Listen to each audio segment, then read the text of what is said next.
Yo everyone, you're listening to Outside the Box. Today's guest is an ex-professional boxer, Coghill, whose career was sadly cut short due to a brain injury. Despite the adversities he's faced, he's still in the world of boxing by training his fighter Ted Jackson and helping out many others around the city of Hull. Hope you enjoy. That's St Paul's, didn't you? Yep. But did you go to different gyms after that? Yeah, so I started at St Paul's when I was 10. Yeah. I was competing there as soon as I turned 11 Yeah. till I was about 16. All right. Yeah. I stopped boxing for 2 years, and then when I was 19, I started at, I was 18, sorry, or just before I was 18, because it was my 18th birthday while I was there at Stevie Smith's. Oh, so yeah, that's just near workout, isn't it? Yeah. So Stevie trained me from when I was 18 till about 23. Yeah. So at what point did Tommy Cole get on board with you? Tommy used to train at St Paul's when I was fighting. Yeah. He was fighting as a senior. So I knew Tommy from St Paul's. Yeah. Then Tommy went to Stevie's. I'd stopped boxing, and then I joined Stevie's. And I was an amateur there, and Tommy was a pro there. So we trained alongside each other a little bit there. And then when he left Stevie's, I stayed on. And then I went to Steffi Bowles in Doncaster, and Ray Doyle used to train me there as a pro. Right. When COVID struck, I stayed in Hull. And while I was in Hull, I started training with Tommy. Yeah. So I started with Tommy throughout COVID, and then I went back for my last fight to Steffi's. Yeah. So a lot of your fights, you had 9 fights away from Hull. A lot of them was in Doncaster, weren't they? Yeah. Was that in connection to the gym you was going to? So Steffi's always managed me, so he was my manager. He put on the shows, and he used to put shows on at Doncaster. Yeah. There was a few occasions, most of them was at Doncaster Dome. I boxed at Barnsley Metrodome, Doncaster Dome, Sheffield. There was like a banqueting suite that I boxed at Sheffield. Then I had my fight on Luke's undercard at the O2. Yeah. I was going to ask you about that. Which was your favourite? Sheffield's on Matchroom's card or on Luke Campbell's card? Luke's was a big occasion, and obviously I got the win. It's the O2 Arena. It's a massive venue, and it was on like Lomachenko's undercard. So I didn't even know he was on the undercard. Yeah, well, I was first on, so it was empty when I boxed. Yeah. The highlight of the fight was having Timothy Bradley and Andre Ward at ringside. Yeah. Commentating for ESPN. So that was a good occasion. But to be honest, it has to be, even though I didn't get the win, I think it'd be my last fight in Sheffield because it was the build up, the press conference, and I was in a highlighted fight. It was like third from topping the bill. So it was a 12-round fight. I got all the ring walk and everything. The atmosphere was great. Yeah. So I think my last fight was probably the highlight. Did you prefer fighting away or at home? To be honest, I enjoyed the away days because I always took a good crowd, so there was always a lot of people coming to my fights, so it was always a good atmosphere.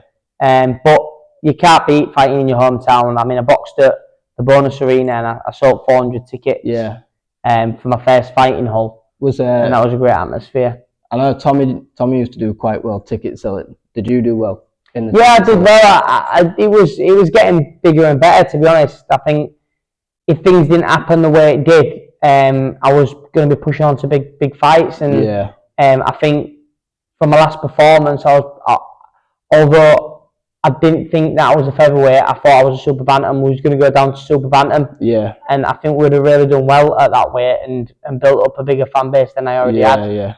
Yeah. About the fight with David, I don't even know how the fuck you say his last name. Hovanesian. Hovanesian, Yeah. You got your first win by stoppage in that fight, but you got caught yourself, didn't you? Yeah. To the body. Well, prior to that, you got caught with a left and a right, which it seemed to have rocked you. Yeah. When you got caught to the body and you took the knee right towards the end of the round, was you still recovering from the headshots as well on top of the body shot? Or was the headshot, it was more of a stun. Yeah. So it stunned me. Your legs just shut down, but it didn't hurt or anything like that. As soon as your legs, like you have that little bit of a dip, You can't really control that, but I want hair, I want like wobble or anything like that because I was throwing back. It was just the body shot that hurt me. And then later in the fight, he got you with another, but that was in more of a heated situation, and you came straight back out and closed it probably 30 seconds later, didn't you? Yeah. What do you tell yourself in your head in them type of situations to keep yourself powering through and keep going for it? I think it was hard because I didn't think, you don't really think about it. You don't really have time. I think it was just a fight or flight. Like, you just dig deep and you just do what it's trying to survive. You know, you throw punches. And I mean, I think at that point I was tired and I was hurt and I was just throwing for the sake of it. I wasn't thinking about what I was doing at the time. You could see the win meant a lot to you after the ref stepped in. Yeah. We'll go on to talk about your fight with Herpy. People in Herpy's camp beforehand was saying that you were stepping out of your depth and maybe you weren't ready for this fight, but you went there, you gave him a good run for his money. Did the critics give you a extra bit of motivation going into that fight? Yeah, probably, yeah. So, but to be honest, like, I felt like I was at that level, and I felt like I could have basically told. Well, I did anyway. I feel like I could have done better than what everyone was suggesting. And I knew that I had better performances in me, and I knew that on that night with someone who was better, I knew the best of me had come out. Yeah. And I think that was the problem. Like, fighting journeymen and stuff like that throughout my career, like, it doesn't show how good I could have been. Yeah. And I think because they're close up, don't they? Yeah, and like, shots. I feel like he brought the best out of me, I think, on the night. In round 2, when you caught him and he was rocked, did that change the way you went about the fight, or was the plan always to apply that educated pressure? I knew that shot would land, and I knew that I could hit him with it every time, but to be honest, I think it changed in the fight. I think he not disrespected me, but he underestimated me. Yeah. And I think I caught him off guard. He didn't expect it, and he got hurt. But he adapted well straight after it, and he changed the way he fought, and he made it harder for me to land that shot again. And I fell short trying to look for it, and and I think the size of him was just too big for me, and his experience, he had more experience than me. Touching back on the courage you show in your career, when you were saying about you was reaching for it and he caught you on the end with them 2 hooks and you went down and you just got up instantly with your tongue out and just saying bring it on type of thing, is there anything that's pushing you at all, like to say you've got this, or is it just natural instinct? I knew that when I got knocked down that I wanted it, I was fine. It was just a flash knockdown. My legs was there. I felt fine. And I knew that if I walked towards the ref and didn't show any confidence, he'd have piled the pressure on me there. And although I felt fine, I might not have been. So it was kind of like, I've recovered, don't come in rushing. And that's what it was. So I waved him on as part of a tactical game plan, really, to say, like, I'm not hurt, like, let's have a fight if you want to have a fight. And it worked because he didn't come rushing in, and it worked for me in my favour at that time.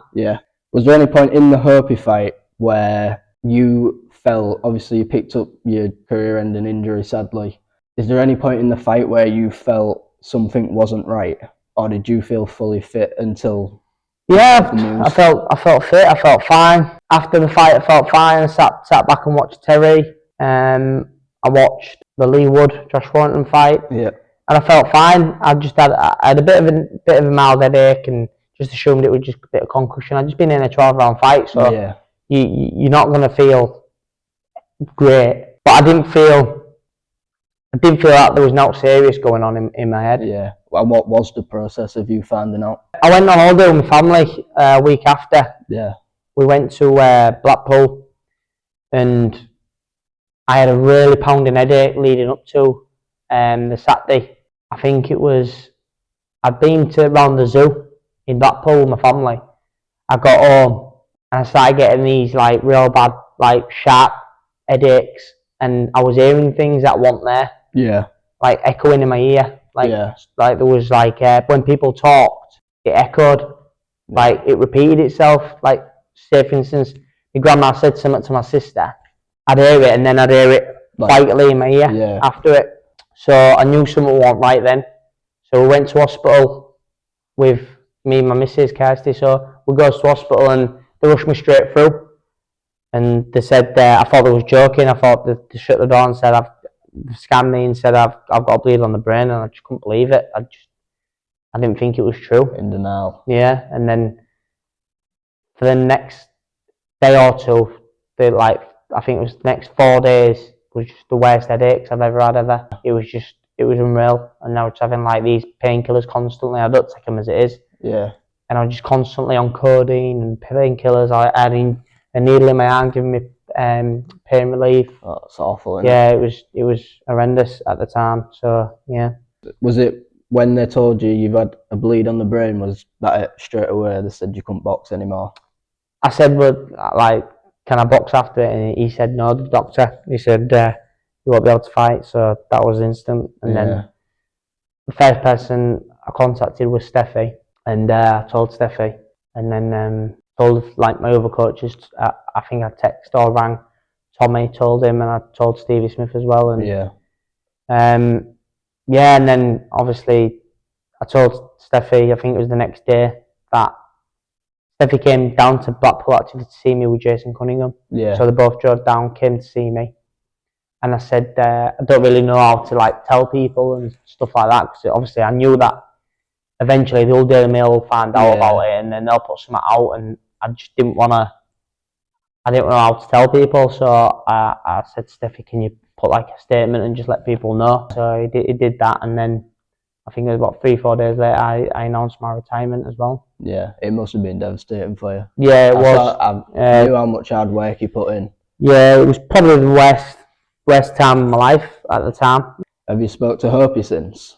No, I've had like brief bits of banter and laughs and that, like comment on posts and stuff that he's put on, and he put a post out, and that's about it. I've not, to be honest, I've not really got any reason to speak to him unless I see him. You know, we're both pro fighters getting a fight, and that's the risk that comes with it. You know, it wasn't his fault. It's nobody's fault. It's just one of them things that happens, and just shows that fighting, it's not a game, is it? Nah, it's not, and it's not.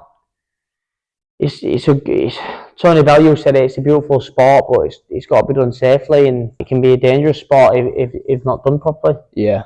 Is the gym filling the void? Yeah. Obviously, I'm a coach now, so I'm busy with my fighter Ted. Yeah. He's very good, and I'm looking forward to what the future holds for him now, and hopefully get him to a good level. What can you see in his future? Is he showing promising signs? Oh yeah, without doubt. He's always been talented, and he's obviously he's Tri-Nations champion. He's a very good fighter. Yeah. He's just adapting now to the professional side of things, the longer rounds and the more rounds, and he's dealing with it perfectly. We've got him some good sparring and that, and he's coming on a lot, and I'm looking forward to his home debut in Hull, when people in his own city can support him and get behind him, and I'm looking forward to the atmosphere. Do you think, obviously in your career you had a lot of away fights as well, and he's had his first 2 fights away? First fight away. This is his second. Yeah. All right. Do you think that's good for building up, like for getting past the nerves of fighting in front of crowds when you're not fighting in front of your own crowd? I think it's good, but I mean, you can't beat fighting in your own city and making a name for yourself in your own city, because I think that builds up your support. But at the same time, it's good to fight in other cities and let people in different areas that might not know who you are, let them know who you are. Do you know? Yeah. But I think fighting in your own city is a different feeling and a better feeling.